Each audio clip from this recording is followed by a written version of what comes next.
sorry. It's just that I can't walk out, Maxine. Kung ginawa ko yun, magmumukha lang akong talunan na parang nanalo si Amira. And I can't let that happen. I'm with you, Sissy.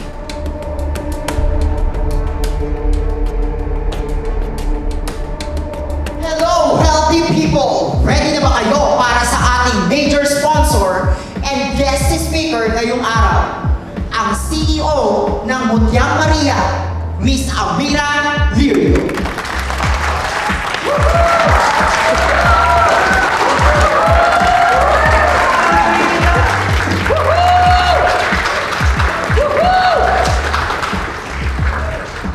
Maraming salamat po. Alam niyo, napakasaya ko dahil nagkaroon ako ng opportunity na makasama ang ilang nasa wellness industry. Kakaiba po talaga sa pakiramdam kapag may nakikilala akong mga may concern talaga sa mga kalusugan ng ibang tao. Hindi yung pera lang yung iniisip nila. At hindi na iniisip yung ibang tao na papahamak nila.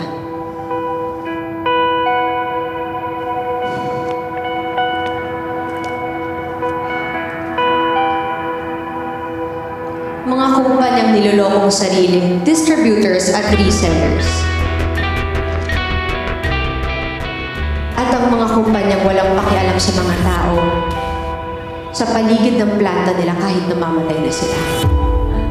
Patayin niyo nga yung screen na yan! Kung ayaw ninyo na magkademandahan tayo! Hindi naman ako magsasalita dito kapag wala akong ebidensya. Kung gusto niyo ng katunayan, eto.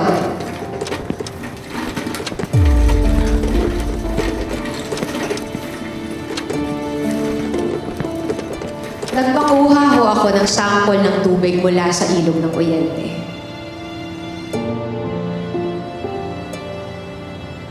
Ganito kadami ang nakontamina ng planta ng Nexcelsium kada minuto. Tignan nyo naman. Napakadumi, di ba? Pero wag ho kayong mag-alala dahil may good news ako. Naipasara na ito. Woohoo!